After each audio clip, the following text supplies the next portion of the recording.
Hello, good morning. Hello, Wall. Hello, everybody. It's QTV this morning. I am Ibrahim Abalde. It's good to be here.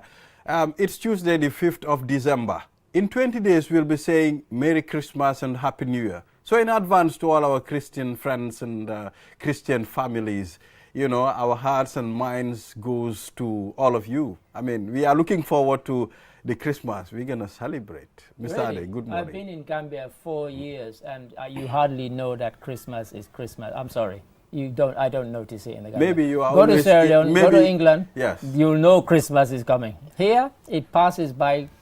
I've worked on the last 3 Christmas days. Yes. I mean, probably So, there must be factors leading to that. I mean, you know, in the Gambia, we have different settlements for different Christian communities. This you is understand? True. Yes. And if you go to Brikama, you will know Christmas is Christmasing. Indeed. You understand? Ah, yes. maybe I should So go to Brikama then. if you go to Brikama on the 24th, 25th, 26th, Yes. Boxing Day, Yes. you will realize it. I mean, definitely. Okay, I mean, if you go to Sierra Leone, even though it's a majority Muslim country, not to the same extent as the Gambia, obviously, but from the 1st of December, you will know that Christmas is coming, trust me. Everywhere you go, the people are in the Christmas mood, but here, I don't notice it at all, I have to say, I don't. Well, I think you also need to consider the percentage. Of course. Yes. Yeah, that's what I'm saying. Percentage, yes. It's not a criticism. Although we it's have a lot of Christians in the Gambia, we are living together in harmony and peace. You understand? That's why most of the time we all go out and help them celebrate. You understand? They also come and help us celebrate Eid. So we are excited when these feasts are fast approaching. Okay. So it's good to be back here. You know, we will be taking a look at the African proverb. And Mr. Cow will be reviewing the newspapers. Is he reviewing or you're the one reviewing? Who is reviewing? Mr. Cow will be reviewing. Who is doing the review here? I'll be co-hosting with you today. Oh, okay. I'll be pretending to be Julde Njai. Julde. I hope people won't notice the difference. Yeah, so, I mean, we will take a look at the African code, as I mentioned. Then on the program, we will be... Mr. Ade, I'm struggling to. Okay, well, we'll be going to join our colleague Jennifer Sonko at COP28 in Dubai, in the UAE. We'll also be speaking to Samuel Baba, founder of Weumi, a charity organization, which recently did a donation of clothing and food to Tanka Tanka. And we will also be having Sira Sala and Amadou Danso. All-Star Gambia. All-Stars Gambia. Yes, I'm told they are preparing for, you know, a spectacular event. So I am told. So yes, I mean, lots to look forward to. Yeah, it's more of youth. It's more of engaging youth to be proactive on certain areas. So we will take a look into that. Then from there, no click, no sports. No click, no sports. Yes. But lots more on the program to keep lots people more engaged. on the program, because I am seeing a lot of things on the newspapers today. Yes, indeed. Lots of interesting newspaper stories. So we will delve into those as well. So before we go for the code, we'll delve into the African code. Mr. Ade. The African proverb, they didn't tell us where this one comes from, probably just as well, because it says, those who know do. Those that understand. You asked me to read it. Why are you going to read it now? I'm trying to read it then. I'm doing the chorus voice behind to make it sweeter. Okay. The chorus voice. Go ahead. Go ahead. Yeah, so go ahead. Well, it says, those who know do, those that understand teach. It has me confused, I have to say. Those who know do, those that understand. You can both know and understand. So what if you know and you understand? Do you both do and teach? Because it says those who know do, those that understand teach. Yeah, so I am a bit confused here. Something is amalgamating my brain. My NCP Helen. So we'll take a short break, then we will then engage our newspaper review guest on this proverb. We'll be back. The art of juggling is a true spectacle of agility, coordination, and speed. A symbol of progression, precision, and mastery.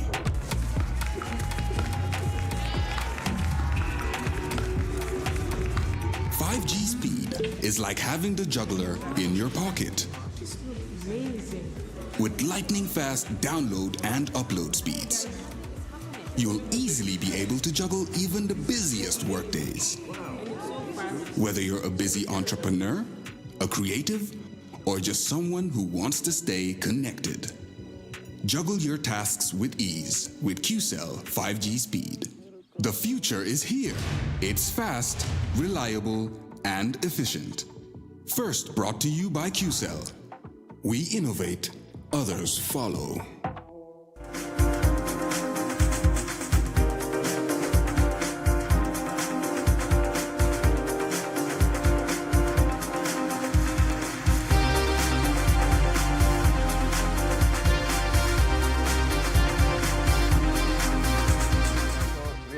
And this is QTV This Morning. I am Ibrahim Balde. I don't know why people can't just make coffee for themselves. Bakari drank half of my coffee this morning. They said it's good to share. Coffee war. So he's sharing. Sharing and caring. Because he knows you are a caring type. Sharing and caring. So Mr. Carr, welcome to the program.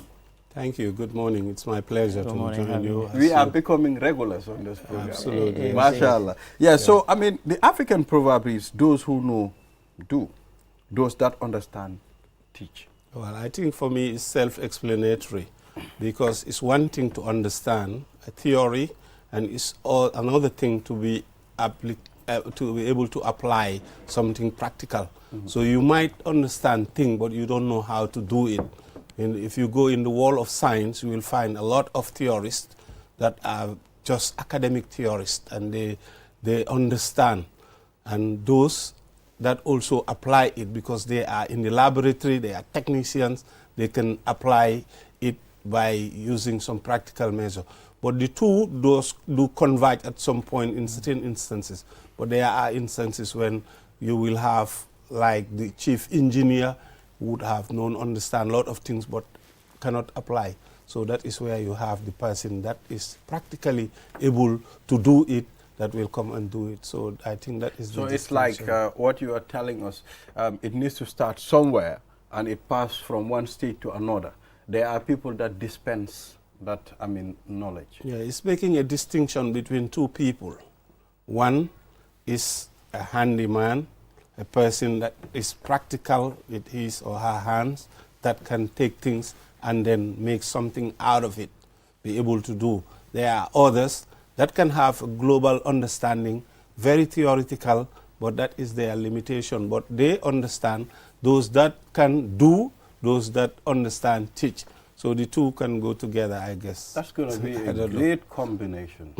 It's I won't even pretend that I understand it, but I won't pretend. But because it's saying that teaching is not doing, teaching is also doing. So it says those who know do. Well, if I teach, I'm doing something. I'm doing teaching, But I think it's trying to make the distinction, as Malik says, between those who do the practical stuff and those who do the theoretical stuff. So somebody can be a great teacher. He might even be teaching motor mechanics, but he's probably never fixed a car. He's never handled a car, but he knows all the workings of how a motor car works. Whilst you have your motor mechanic on the road there, he knows it and he does it. So I think that's the distinction they're trying to make, but it's a very poor way that they've tried to express it. It's a feeble proverb. It doesn't do it for me. But at some point you can make sense out of it. Well, as I said, teaching generated sense out of it. Well, yes, but that's like, as I said, if you accept that teaching is not doing, then yes, then yes, it makes sense. Otherwise, it doesn't for me. Mr. Carr. These are philosophical statements, sages, people with knowledge. So they use this so that you can crack your brain. Yeah, and get something out of it. That is not to say that if you teach, you are not doing everything in life you are doing. But I think this doing has to be interpreted in the mechanical sense, that you have to produce something concrete and tangible. But this one, like I said earlier on, can be a scientist, can sit and to extrapolate on, a thought, an idea, and then that can be. You find that in the world of science all the time. You will have those that are very theoretical, the way that they understand theoretical physics, and the one that will applied physics. So you have, that's why you have this terminology, theoretical physics and applied physics, where you can apply the application there. I think that's the distinction. Yeah, but at some point they might. I mean, the reason I paused, I'll say, you know, I wasn't going to say this, but the reason I paused when I read it is because when I was at university, there were people who were our lecturers, they had PhDs, but they weren't very good teachers. They obviously had it all up here, but they didn't know how to dispense it, whilst you had others who didn't have PhDs, but they were good teachers. Yeah, definitely. They knew how to impart the knowledge. No man is so an that's island. why I paused when I read this. At some point, there are things that you are good at, but you need to rely on the other guy to be able to be effective. You understand? So we have seen instances where you have very good teachers on the board, but when you bring them to practicalize certain things, they won't be able to do it. I've seen that on several occasions. So I rest my case. We rest our cases. Yeah, so we'll take a short break. After the break, then the newspaper review. Or should we continue with the newspaper review? We've taken our first break. We've taken the break already, and we can delve into the newspapers. Do you want me to, or do you want to go first? Yeah, so Parliament urges government to provide extra AK-47s to PIU. Many people said Parliament. Which Parliament said that? The National Assembly. Somebody mentioned it at the National Assembly. Okay. But that is not a serious proposition, I presume, because we don't need weapons, you know, to arm our PIU with such type of lethal weapons. We are not in a state of war. We are not chaotic. There is no emergency, you know, situations where it would require such. We don't have terrorism and all these things. So at the very most, I think they should be armed with pepper sprays, things like that, but not with weapons. Not AK-47. Lethal weapons is deadly, not something that we have to condone. You know, when that shooting incident occurred in Sukuta traffic light, there was a time I was on television and I said, look, I mean, I think they need to arm the police. But I disagreed with you. I went home, after you disagreed, I went home and cogitated. I mean, I was like, no, I think I made a wrong statement. I think that shouldn't be the case. But you weren't the only one. Many people, that was their reaction. And I had to say to them, in all the time you have been in the Gambia, how many instances can you recall of a police or police officers being shot whilst they're on traffic duty? There have been one, maybe two. In how many decades? That doesn't mean then you go and you arm people. And so this call for AK-47s is a massive overreaction to what happened. Maybe like Mr. Carr said, pepper spray, electric yes, just to disarm. Because normally the people that they confront with, normally they are small, petty robbers with knives and cutlasses. So how to disarm them is what you are interested in, not to be arming the PIU or anybody for that matter with such lethal weapon. We are not in a state of war. So we cannot encourage that. At least that's not the route that I would presume anybody would want to advocate for. So KMC announces availability of space for affected vendors. I think that's a good one. Yeah, these are the ones who've been evacuated because of the road expansion. And that's been the call, I guess. It's a good one. And I've also seen Brikama Area Council doing the same thing. Yeah, I think the council should work with the government. They should work in tandem to be able to appreciate that these people, they lost their livelihoods as well. And from this, a lot of them are women that depend on it to pay for school fees, provide food. So you cannot just leave them in limbo. So therefore, it is the responsibility of both the state and the councils to come with something. Like we keep emphasizing urban planning. I think it's important from now on they look at this holistically, to look at the different aspects. Yes, the hawkers can be provided, but also the mechanics and the carpenters and all these things. They should identify zones and zone it in a way that where you will find carpenters. And this happens now in many countries, especially countries that are developing. You know, we are at different stages. Initially, it was chaotic. There was no town planning or anything. But now, this is an opportunity for them to rectify all that and ensure that, you know, people are provided for where you need, because there are services that people need as well. Let's not pretend. Absolutely. We need these services. So where do we find them? We know they are an eyesore. Sometimes you find all these mechanics in the highways, motor roads. It's disgusting. It's bad.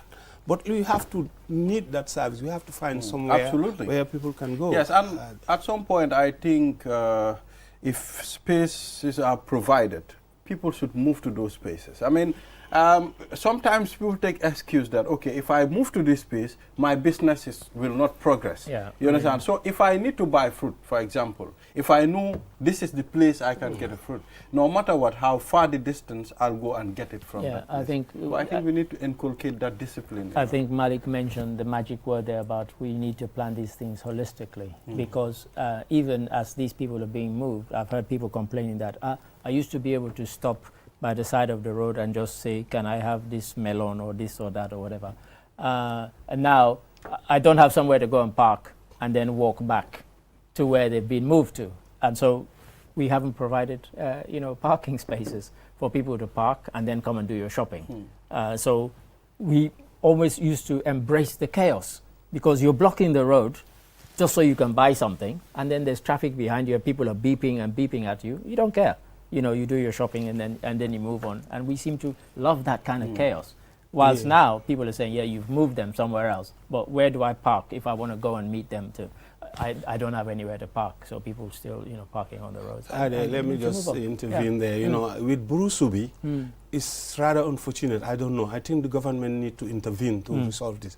There is a market at Sukuta. When you turn Burusubi heading towards Sukuta, there is a market well built, ready to use. Yeah, quite. And it's been sitting there for as long as I many remember. years. I don't know why the government did not take the lead to make sure that all those people, all the hawkers and everybody selling, they can fit there. And so much space that even cars, everybody, you can have the fishmongers, you can have all vegetable vendors, all of them. So I think it's about time. I don't know whatever issues there are with regard to that particular market as to why they are not using it. But the government should take the lead to resolve whatever contradictions or issues there are, so that they can be moved there. Once it's done, then that whole area of Busubi is cleared. They don't need to go there again. People will go there. As long as the services or goods that they are looking for is there, they will go there. They will be forced to go there, because you need it. You have to go to the market. So markets are the ones. So I hope they look at that. I don't know whether you are aware, because we did make, I mean, that's on several occasions. I mean, in fact, I think we invited some of their market committee on this program to discuss why are the women not using the market. But at some point they replied, when they get in there, sometimes to make a sale is very difficult for them. You understand? But I mean, it's a matter of just taking up that challenge. People will meet you inside. Everybody is clamoring. And they invested a lot of money in that market. Well, this is true. This is true. I mean, I want to go to a very different story. But you also mentioned, I think it says BAC prepares relocating displaced market vendors. That's probably Brikama area council. But this is a completely different one and this first came to my notice, a friend who works in the tourism industry, and it says, I'm reading from The Voice, it says private residences reportedly draining hotels of tourists. And a friend of mine who's been 39 years in the tourism industry told me this a few months ago. He said a lot of people who come to Gambia are repeat visitors, and over the time they've made friends with Gambians. And the hotels, yes, the numbers are slowly creeping back up since the kind of post-COVID time, but people are not going to the hotels. They're renting, apartments from private individuals and families and so on, and families that they met on their previous visit. And he said it is really impacting the hotels. So though the numbers that they're expecting 270,000 in this tourism season that we're in, but many of them are not going to hotels. But the hotels have to compete. That is where they have to up their game and give what the people are looking for. Once you have the standards, and then, word of mouth goes around that, this particular hotel is providing a service, standard service, people will go. But that has always happened. True. Private lettings, they are part of the equation. But and I guess unregulated, some of the, yes, that aspect maybe they ought to be looked at in terms of the regulatory part. Yeah, I think that's where they should come up with packages that will suit the need of these people. If you want them to come to your hotel without going out, you need to provide something that they've not been seeing. These people, they are not only here to see beautiful houses. They are not here to spend the night in beautiful hotels. They have those things in their homes. But what is different about your place? So otherwise, they want to see the culture and the people. It's a tough one, because many of the hotels try and arrange excursions and trips where you can go and you can leave the hotel. They take you out and so on. But the hotel, they have staff that they have to pay for, so they can't bring their prices down to zero, and it's almost impossible for them to compete in terms of price with an individual family who you probably give them half or a quarter of what you would give a hotel, and they'd be happy with it because that's income that they're not going to get somewhere else. It's a very difficult one for the hotels to compete. Like you said, I think it just ought to be regulated and integrated in the whole scheme of things. And I think that's... Yeah, because there is so much competition out there. Even other people are building other apartments. I mean, cheaper than the hotel. So I think all those things, like Mr. Carr said, should be regulated. I mean, we should know the type of guests that you should be expecting, because the tourism industry needs to be alive as well. Absolutely. You know. And the part of the regulation also includes, because for the hotels that are the sort of proper hotels, let me put it that way, they would also have things like insurance that will cover a guest. But if you come and stay in my house and something happens to you, I've got no insurance that covers you. In fact, this is a country where we pay very little attention to insurance anyway, let alone putting some insurance that's going to sort of take care of my guests if something happened to them. So you're risking it by going with these private sort of contracts. It's a big risk, but people seem prepared to take the risk. Yeah. We still have stories, Mr. Ade. Oh, many. Many of them. India to export 50,000 tons of rice to Gambia. Rice is something that we can't live without taking it in the Gambia. I mean, every day if you calculate the amount of rice that we consume a day in the Gambia, I mean, I think that's a lot. I want to name the colleague who said to me when this came up first, I hadn't long joined QTV, said, if I haven't eaten rice on a particular day, then I haven't eaten. There are many people like that, so you're right. Rice is very much the staple food. Across West Africa, not just in the Gambia. So I mean, exporting rice, bringing tons of rice in the Gambia is significant. It's very important. Sure. You understand? But I think as far as our feeding, and our livelihood depends on this, I think we should step up on the game and start producing our own rice. Well, yeah, but I think the government recognized that. That is why, I don't know whether you've been following, there has been a lot of policy initiatives, including the private sector, engaging different players, the Koreans, the Chinese, the private sector. I think these things don't happen overnight. It was after COVID that they recognized that food sovereignty and food sufficiency is important to every nation. Because once the chain of transportation, the shipment was disrupted, then we realize how easy it would be for us to starve or start, missing a lot of things. So inwardly, a lot of countries are looking at agriculture, how to alleviate that. So I am confident with the policies that the government, especially the Ministry of Agriculture, are putting in place. Because 2 weeks ago, we spoke to the Minister of Agriculture on this program, and we've seen their plans when it comes to agriculture, when it comes to rearing ruminants. I mean, all those things. We are confident, as you said, it's a gradual process. I'm more cautious than confident, but I would like for it to happen because there are many, not just agriculture, across every ministry. They have plans and they have, plans and projects, but not all of them come to fruition. But this is one that, as Malik says, it's crucial. We must make it happen. So we have a press release, from Medicines Control Agency. It's important for us to read it out. You mean the whole of it? No, I think let's just give the gist of it. It's a long press release. Okay. Paid for it. It's warning against the use of made-in pharmaceutical products in the Gambia. Everybody will know that made-in pharmaceuticals were responsible for the acute kidney injury deaths, more than 70 children in the Gambia, and now the Medicines Control Agency has put out this press release. But it's a long one. I don't think we don't need to read all of it. And just to end where it says, to this effect, our surveillance and market control will be intensified, and any person found wanting will face the full force of the law. Essentially, they're saying that pharmacies and chemists are not to sell made-in pharmaceutical products in the Gambia. I think that's the gist of it. We don't need to read the whole thing. It's blacklisted, according to them, by MCA, so we should take note. and follow what they say.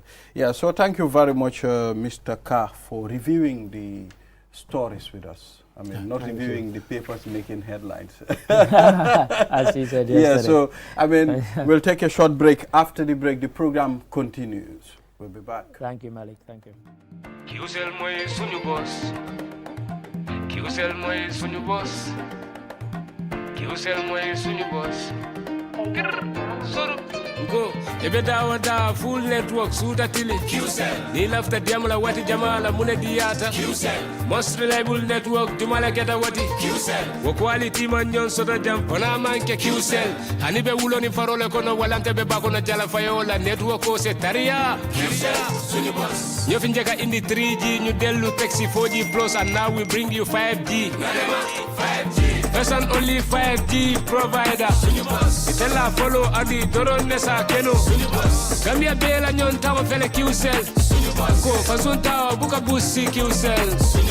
Itella molti milka kukutol nati Gambia. QCell meta lori la kilianol yele imanjina amanda wala itella ka quality dila dadi ma itelle silo wala wodol mume be keno ma. QCell sunny boss. QCell sunny boss. QCell sunny boss. QCell sunny boss. One next one be bambandi QCell sunny boss. QCell most innovative QCell sunny boss.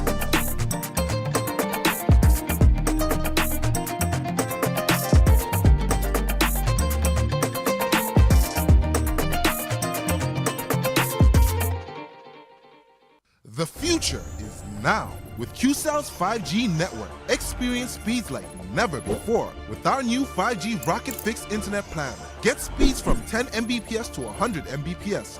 Your 5G-enabled device. Walk into QCell headquarters to get one of our 5G routers and experience the true feeling of 5G. Only with QCell. QCell brings you the future. Tech, innovation, incredible speed. The future is now. For more information, call our customer care on 111. QCell, Sunyabus. We innovate, others follow. Terms and conditions apply.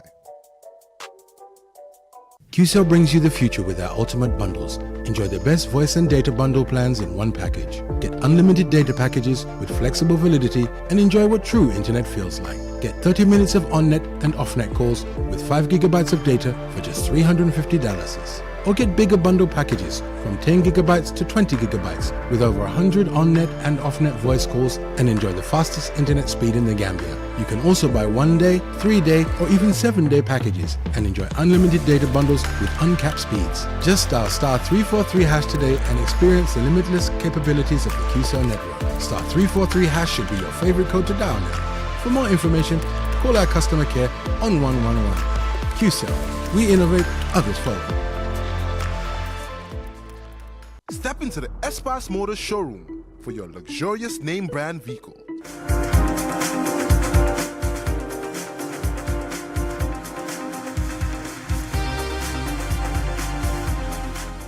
If you're just tuning in, this is QTV This Morning. I am Ibrahim Abalde. Well, we are pretty sure before the end of this whole program, we will have a fruitful discussion with our guest in the studio.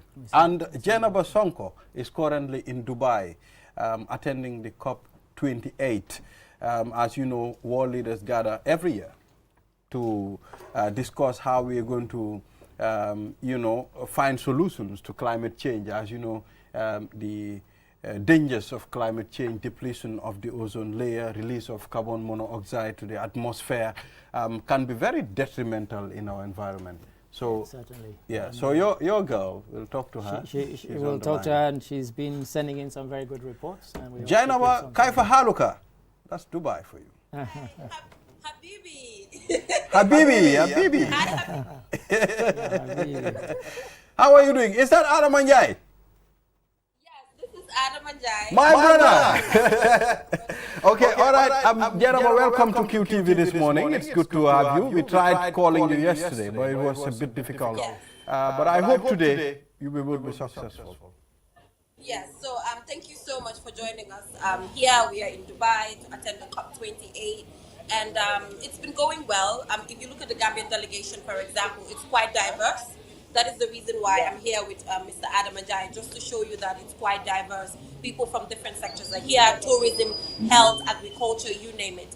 And then if you take a look at events currently, the Gambia is participating in a lot of side events, and one prominent one has to do with the LDC, interventions, because the Gambia is a least developed country. Like I always say, we're contributing to, climate change consequences that we least contributed to. Gambia contributes less than 0.01% of global emissions. So this actually shows that we need more climate finance that we will get to have in our country to work on all measures and all the other innovative measures that we can use to combat climate change. And also remember that the Gambia has, this very ambitious NDC, and this particular NDC, other countries are using that to also be motivated to actually do more when it comes to the targets that have already been set. But it's going well so far. The Vice President has also delivered his statement, reaffirming the Gambia's readiness to join other countries to combat climate change, also calling for more finance. And then another thing that is actually standing out currently when it comes to the COP is the fact that when it comes to climate financing, it has to be well understood. Countries are asking for grants, they're not asking for loans. Already, countries are dealing with consequences when it comes to damage and loss. So if you give a country a loan to fix that, then you're affecting the GDP of that particular country. So what countries are asking for now is grants, money that is for free, no interest, nothing, and they'll be able to use that to reconstruct better. And aside from that, the young people also here are doing extremely well. We have one of the youngest climate negotiators. Fatou Jeng is also here, who's the climate change advisor to the United Nations Secretary General Antonio Guterres, who's also doing so well, and also moderating and just intervening when it comes to gender and climate. Jaha Dukure is also here currently. She's one of the biggest gender activists that we have in the Gambia. She's also leading sessions when it comes to gender and climate change. So all in all, everything has been going well. And then if you're following my reports, you will also realize that there's this particular fund for the damage and loss, and UAE has actually led by giving out $100 million. Countries like Germany and other countries are also pledging. But LDCs, the question they're asking now is, that money has already been pledged. Now it's about how to access it. That is the question. Accessing this finance happens to be really, really difficult for these least developed countries. So far, those are some of the engagements that we're having here. The African Pavilion is here, African leaders are meeting there, and also just having the right conversations. But I don't want to bore you with all of this, because my stories will be coming and all of this will be captured. But then Mr. Adam Ajayi is here with me. I know a lot of people will be like, why is somebody from the tourism ministry here? But you know what? When I got into the pavilion and I saw the halam, the kora, and everything, I was like, okay, tourism board is definitely present here. Certainly. Yeah. Certainly. I think it was, for me, coming to this event has actually given us a lot of ideas. And obviously, it was a good foresight from the Minister of Tourism and Culture that we should partner with the Minister of Tourism. But attending this thing, of course, like you mentioned, when I was coming, I had to bring the artifacts and also some corporate gifts, because obviously when you have high power delegation on the Gambia, it's important on the sideline in terms of appreciating the importance of climate change. And of course it's a reality. I think that is why the duty board and the Minister of Tourism and Culture appreciate the fact that there is definitely climate change. Right. And us coming in is going to give us another instrument that we will use to implement to make sure that most of the hotels and the eco-camps are sustainable friendly. Exactly. You understand? Yeah. And I'm sure if you visit in some of these hotels within the TDA now, I can give an example, like the Gambia Beach Hotel. Some hotels have not started even going into solar. You want to join them? Solar, right? So the likes of Abkhaz, the likes of Bintang Lodge, they're all eco-camps that are actually environmental friendly. Right. So that is the direction that the world is taking, and tourism cannot be left out, because if you want to push the agenda for accepting what environment is actually affecting the whole world, we need to be part of it. And we're learning a lot, and every day I'm updating the Director General of the duty board, and thanks to him and of course to the Minister. And the Minister of Environment has even shown us that it's all about collaboration. It is all about I think we cannot work in isolation. you cannot have tourism without taking care of the environment. Environment can also go without tourism, and I think that's why the decision was taken for me to fly in from the UK to come and join the team. And of course, the Vice President is here, the Minister of External Affairs is here, the Minister of Libyan, the Minister of how do you call it, water resources. Yes. And very prominent people are here, Yeah. and I think if you see the kind of meetings that have been held, that's when you appreciate. I think we should all say bravo to the initiative that is taken, and of course, the pavilion Gambia as well. pavilion. So when people come and then you give them, the gifts that you came with and all of that, what is their perception about Gambia? I know you're having conversations with others already, so what is their perception? No, they have already seen that apart from us pushing for the climate change issue, we have many things that the Gambia has to offer. And that's why if you look at our leaflets, most of the things that we are showcasing is 50 things to do in the Gambia. Exactly. So you consider even the brochures and the maps are going, the corporate gifts are almost exhausted. So we're actually selling everything. Yeah, you have the kora, you have the balafon, and the drums. Yeah. So people are also taking pictures. So that's a good thing. At least we are also pushing it on the other side. Yes, climate change. But tourism side by side. Tourism. And you also mentioned, some of these places where tourism areas that have been affected. For example, Bangalore is on the sea level. All of that. At least the people want to go and see Bangalore. They want to see the art, the National Assembly. So then you see that it is very important that the Gambia Tourism Board really has a stake in this. And I'm glad that you're really involved. Collaborative effort, is needed to be able to combat climate change. No, I agree with you, Jenna. Because even if you look at the grant that we have for tourism, more than 50% of it is actually, to take care of the environment. Right. If you go to the side of Senegal Hotel, the beach has been eroded. And we appreciate it for that something has to be done. Right. Because one of the unique selling propositions we have for Gambia on tourism is the beach, and we can afford to lose it.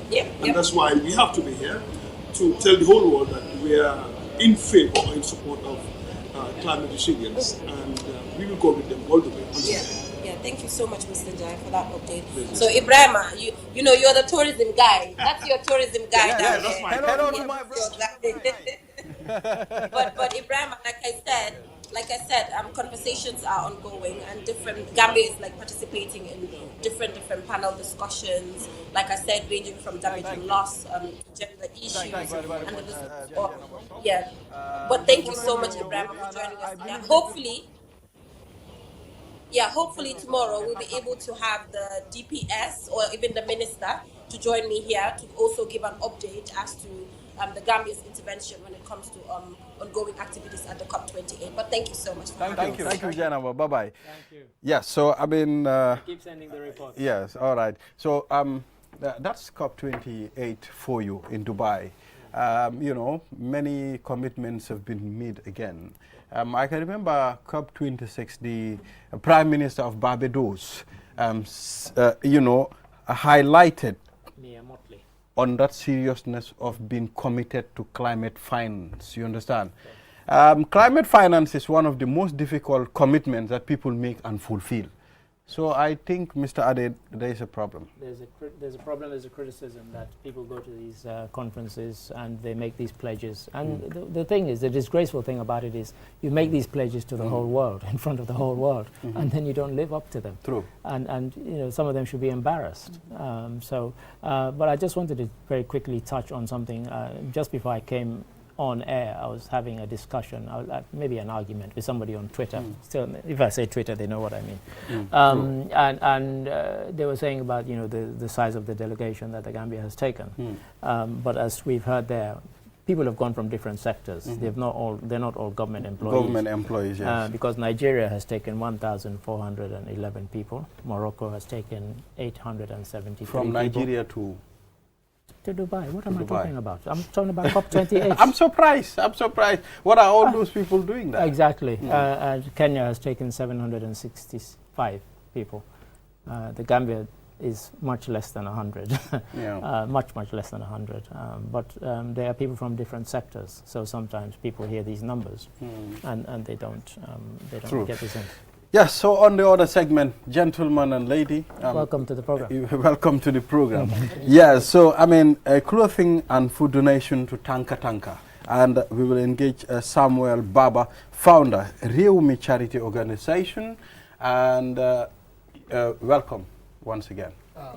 Thank you so much. And I'm Samuel Baba. I'm a nurse by professional, and I'm a Gambian, I would say. And the founder of the Reumi Charity Organization that was founded this year, 2023. Okay. But like previous years, we have actually been donating stuff to people, but it was never a bigger stuff. It was something smaller we were doing. It wasn't formalized. It was not formalized. It was something that we were doing because we loved doing it, especially giving back to the community and the society. So this year, I thought of it of like making it more bigger than before, so that I can be known by people that this is what I do and this is what I love doing. Understand? So that was how the name Reumi Charity Organization came about. And I started by sponsoring a young girl that goes to school. And I was straying through the Facebook page, and I saw Father Network posting about a young girl that needed help. They don't have both parents. And I decided, okay, this may be a stepping stone for me. So where do I start from? So that was where I started from, the Reumi Charity Organization. I'm going to say she's my inspiration, and she's also my starter point. I'm going to actually put it that way, because I started from her. Like, I sponsored her to go back to school, got her uniform and got everything formalized by her with the help of my friends that stays abroad in diaspora. And that's how we have kept on going. So this year we had an event, or we're about to have an event called Tanka Tanka Donation that I'm partnering with my fellow organization, that is Stars Gambia. This is why I have my lovely sister here with me today. Sister, introduce yourself, please. My name is Chenke Toure. I am from Childcare Gambia, a non-profitable organization with the aim to fight against child abuse, and especially children begging on the street and also selling on the street, and also its environment. Because we see the issue of climate change, and mostly children are more affected in this area. So this is why we deem it necessary to partner with him, so that we can help those children in the Tanka Tanka, because during our search we came to realize that there are minors there. There is a girl who is there, who is underage. She was, because of stress, she was affected. So we deemed it necessary to partner with him, and also there are a lot of mothers with their children, and these people are not helped. They're just left there, and they need care. Wow, interesting. I mean, it's important we talk about such things. I mean, last week we invited the Tanka Tanka crew. They were here. I think one of their supervisors or something was here. We engaged him, and he pinpointed the difficulties that they've been facing, you know, when it comes to a lot of challenges they face. So, you know, coming up with this Reumi charity, I think it's an ideal decision. So can I dive in quickly? So Samuel, you donated food, you donated clothing. How will you manage to harness these resources? How do you make an appeal to people to then give you what you then donate? Yeah, so honestly, it was like difficult at the initial point when I started, before actually even having the Reumi Charity Organization, because I know that this is one thing that we all have in mind. Like me walking out to somebody telling them, okay, I want to do this. The first thing that comes to their mind is, okay, Kida Fabuka Halis, you understand? So at some point, I told myself, okay, why not I start it on my own and actually see what I can actually do next? So like most of the resources I used at the initial part was my own resources that I got from the little stuff that I did. Then I was able to convince people to actually join me to be part of the Reumi Charity Organization. And alhamdulillah, I had 2 people. That was one of my friends currently in Italy, and the other person, she doesn't like me mentioning her name, so I'm not going to do it. But she has been so helpful, and I'm going to say I'm really grateful right now to her. Like, she has been like my backbone, sort of. Like, So I'm seeing piles of clothes. I mean, where do you get these clothes? Yeah, so this is what we do most of the time.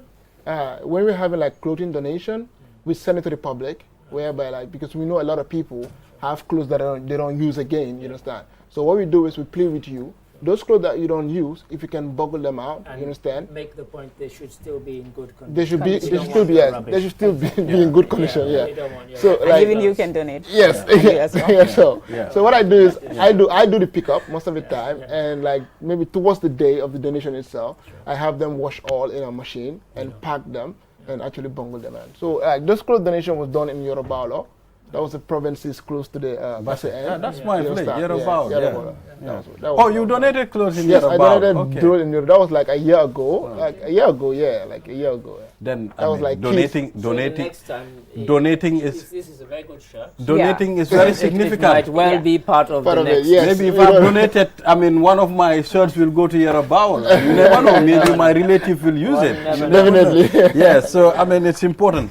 You talked about child abuse. You talk about protecting children, selling in the street. But we have a lot of them on the Latrikunda Tabokoto route. Small kids. Sometimes I'll ask them, "Are you not going to school?" Yeah. And they'll tell me, "I've closed. I have to come and sell." I mean, what are you doing about that? Well, we started at Farafenye because we believe those are the most affected. I was quite shocked. They will be on the street. They won't go to school. Like there are some of them. If you ask them why are you not going to school, they will be. What's the essence going to school? Why go to school? There is no essence of us going to school. We were like, why you guys like you're the future? Why are you doing this? We need to survive. So like, if you see the rags that these people are wearing and the condition they are that's living not in. news to people that travel, people like us that travel around that area. So I was like, wow, why should we allow those children to suffer? Can I ask because like I said, when I went to Farafenye, I was shocked. Is there any reason why there's so many of them there? But compared to other places I went to, it really did shock me. Well, I couldn't even get my head around during our why. research, what we realized was a lot of them went there for this Dara. Right. They stay there. Yeah. Their parents will like leave them there to study in for the discipline. Yeah. But like most of the time they are not disciplined. They just They're send them just out sending into the them streets, outside on the street to beg and like do stuffs on the street. So True. yeah. Yeah, it's unfortunate. We have a lot of them around the NBR, the CRR, That's where we have more of this yes. Quran. Yes, type of thing. yes. But I think it's to inculcate knowledge in that child. It's not to abuse the child. But there is so much going on. I can remember during the days of former president, he stopped all those things. Yeah. Hardly you go and see. But I mean, now I don't know why. It's It plenty. is- It's it is plenty. rampant. It's been Yeah. around. It's Yeah. been You around. You don't for even a need to long go to time. the community. Yeah. On the highway Yeah, itself, yeah. you see them like coming out like. It's always usually. been there. Yeah. It's always been There was a time that we met with I and my CEO. We met with these kids. They were selling outside, and they was like, "Auntie, jinal nana." We were like, "No, we will not buy. Kon kay ma may la." So I was like, "Yange jai, how can you may me?" So he was like, "Wow, xam nga suma jinute suma yaay suma demé daf ma door." So it's like the parents are the one forcing their children to be on the street. Like they're because people feel like they have empathy with the children, so they were like, let me push my child to go and do like begging or sell at the street, so that people will feel something for them and they will give them money, and that's not right. So that is what it is. Gentlemen and lady, thank you very much. Any final, thing you want to say? Yeah, what I'm going to say, I'm just going to make it short. I'm just going to say this is Gambia for we all, like Ken Momot Gambia, you understand? And we're doing it as youth. We really need support from anywhere we can actually get support from. Like this is not something that we're doing from our own personal interest because we're not getting nothing. All we're getting is the blessing from the Almighty God. True. So we're pleading with everybody that is actually watching us today, actually to support, like with love. And it's not a force. You can actually support with prayers, with knowledge and all stuff. But what we're pleading for is a highly support because there are a lot of people that are outside there that really need this. And do you have a Facebook page and also a QCell number where people can reach you? Yes. No, we don't. We don't have a QCell number as currently, but we opened a Facebook page just like recently. Okay, cool. Just that, but.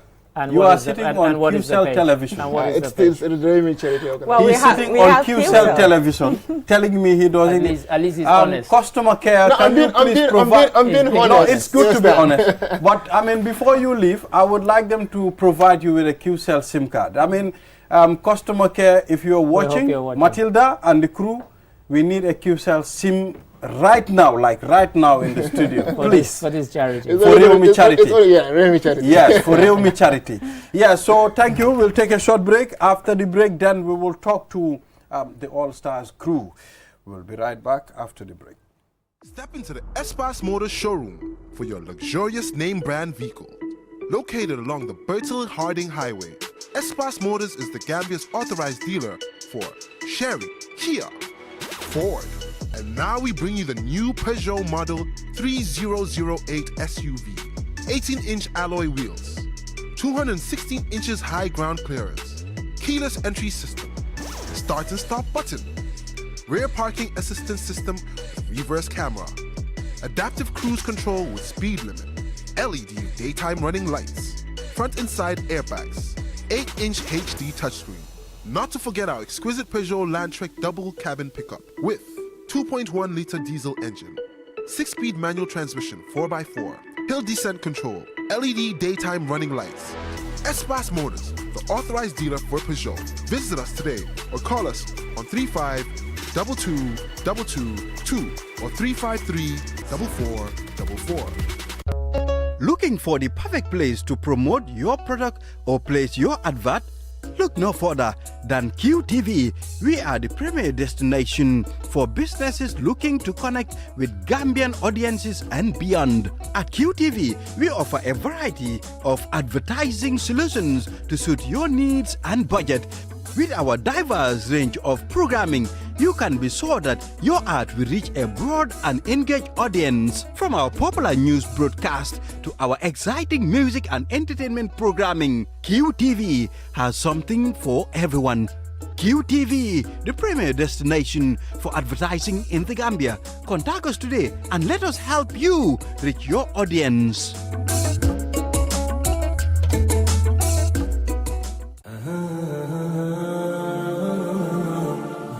Banking the smart way with the new Aji Bank mobile app.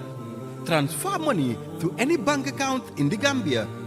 Top up airtime for all networks. Pay utility bills. Check your account balance and view mini statements. Request for ATM cards. Request for checkbooks and more in a single touch. So, do your banking in a smart way. Do your banking now with Aji Bank mobile app. Every time is banking time. Aji Bank, your investment partner.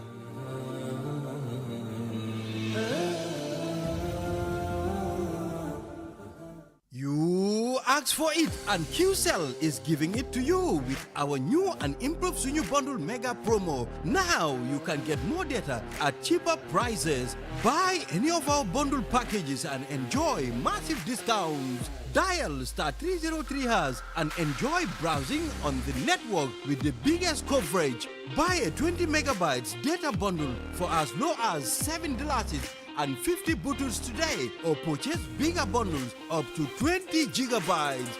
Yes, that's right, 20 gigabytes of data at your fingertips. With our mega promo bundles, you can browse more, chat longer, and stay connected on the go, anytime, anywhere. For more information, call our customer care on 111. QCell. We innovate. Others follow.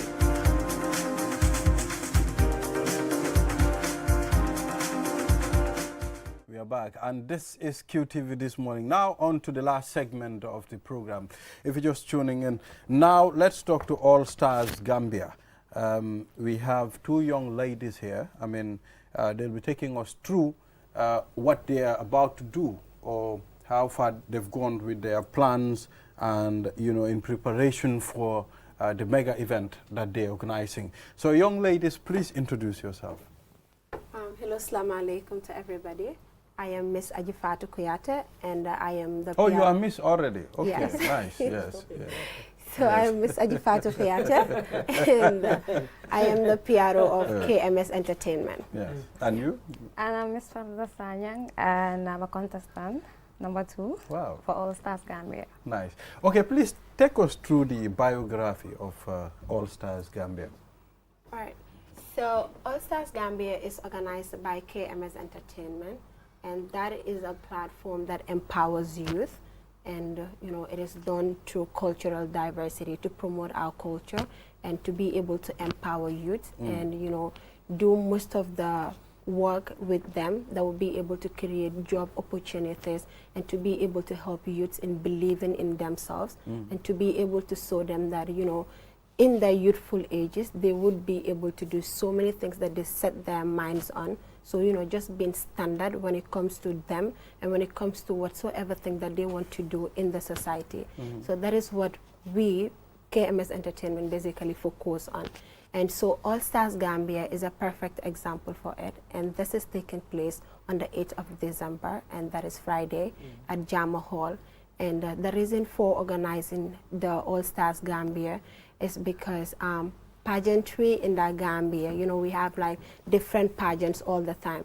So the All Stars Gambia came about because, we want to see and for the youths to be able to believe in themselves that not just in one competition you should be stopping there, but you can go to bigger stages and you can also do bigger things for yourself.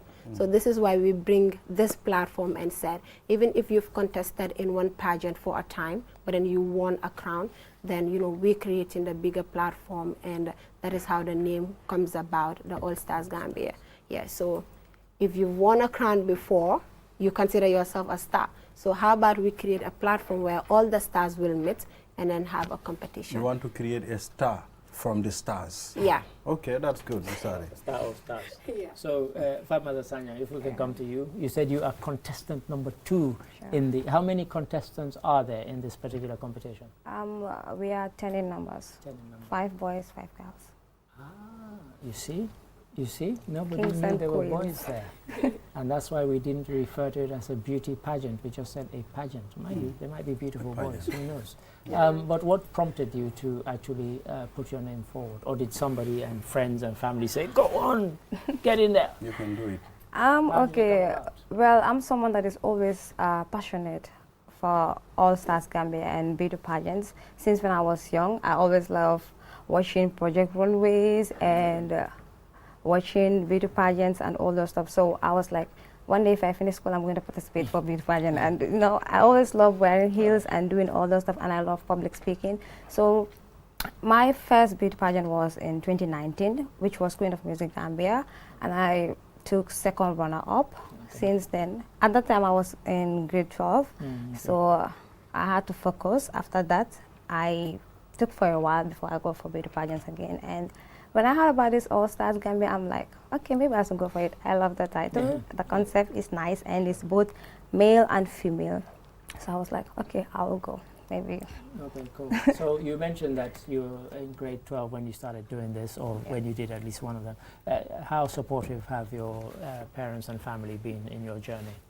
For my dad, he's really supportive, especially when it comes to my skills and all that stuff. But then my mom will be like, if we miss, you have to focus on your education, you're in grade 12 and so on. And I'm like, this will also help me to build up my career, because I'm someone that always love to stand out in a particular thing that I'm doing.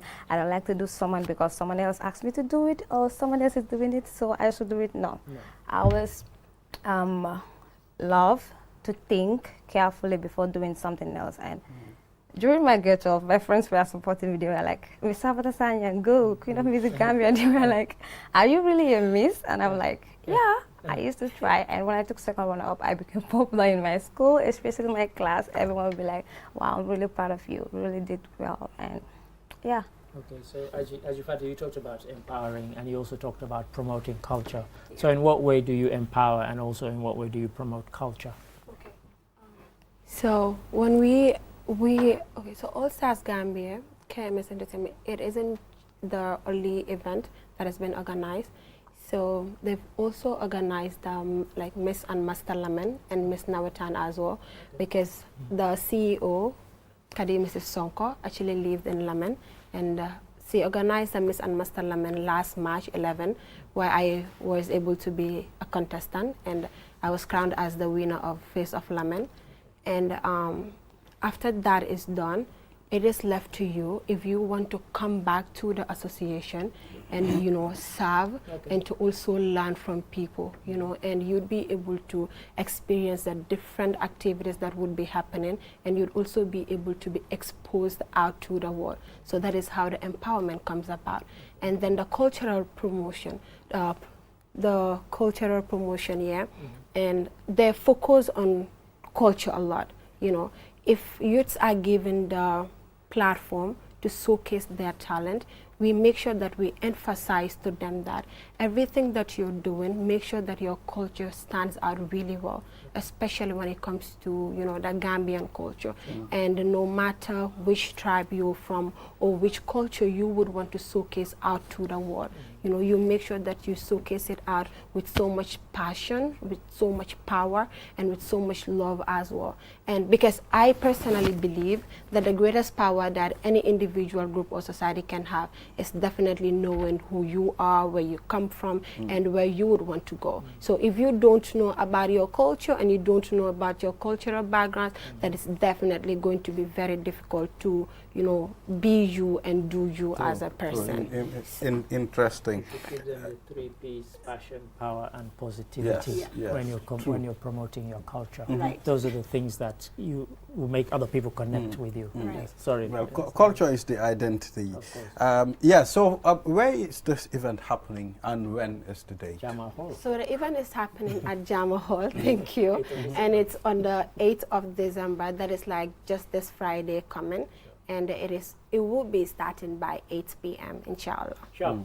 Yeah. 8 p.m. All right. Interesting. Well, I mean, Mr. Ade, I think we're going to draw the curtain here now. Sure. Yes. I mean, she is Miss Face of Lamin. I am an alcalo of Lamin. I don't know her. You didn't even know. I mean, how comes you? I mean, that's. But we wish you every success with the event. Thank you. And we will probably engage with you and find out how the whole thing happened. Yeah. No problem at all. Yeah. All right. So viewers, this is all we have. Thank you, Mr. Ade. Pleasure as always. And you know, hopefully we'll be back here tomorrow for another This Morning. So we're saying enjoy the rest of our programs. Have a wonderful day.